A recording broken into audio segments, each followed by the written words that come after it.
আজকে হলো কার্তিক পুজো আর সন্ধেবেলাটা করে দেখো মা এখানে রেডি হচ্ছে আর মাকে আমি একটু হেল্প করে দিচ্ছিলাম। মা কিন্তু একটু সিম্পল সাজতেই ভালোবাসে, তো মা এখানে বেশি কিছুই সাজেনি, সিম্পল ভাবেই ছিল। তো মা, ভাই আর বাবা তিনজনে মিলে রেডি হয়েছে। কার্তিক পুজো বাড়িটা ছিল সামনেই, বাড়ির সামনে, তাও তাড়াতাড়ি নয়, বেরিয়েছিল ওরা তখন 8টা প্রায় বাজে, কারণ বাবা ডিউটি দিয়ে এসেছিল, তারপরেই মা পাপা সবাই মিলে বেরিয়েছিল।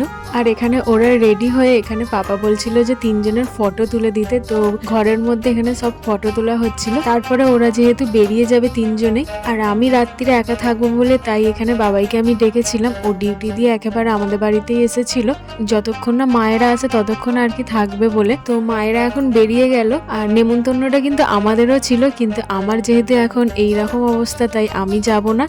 আর এই ভিডিওটা হচ্ছে কার্তিক পুজো বাড়িতে ভাই আমাকে ভিডিও করে ওখানে পাঠিয়েছিল, তো ওটাই আমি অ্যাড করলাম এই শর্টসে।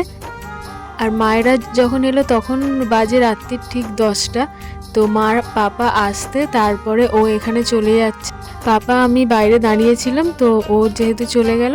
আর কার্তিক পুজো বাড়িটা ছিল আমার একটা পাশের বাড়ির বোনের। তো ওই বোনটা যখন নিমন্ত্রণ করতে আসে ও কিন্তু আমাকে বলেই গেছিলো যে তুই যেখানে যেতে পারবি না আমি তোর জন্য পার্সেল পাঠাবো। তো ও দেখো আমার জন্য ঠিক মনে করে পার্সেল পাঠিয়েও দিয়েছে। আর মায়েরা যখন এসেছিল পার্সেলটা নিয়ে এসেছিল। মেনু কার্ড দেখালাম তোমাদের, আর খাবার দাবার কিন্তু খুব ভালো ছিল।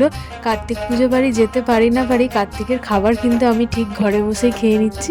তো এইভাবেই কার্তিক পুজোর বাড়ি কার্তিকের খাবার খেলাম আমি। আর মা পাপা আইসক্রিমটা কিন্তু পার্সেলে দেয় না, মা পাপা ওইটা আমার জন্যই এনেছিল আইসক্রিমটা।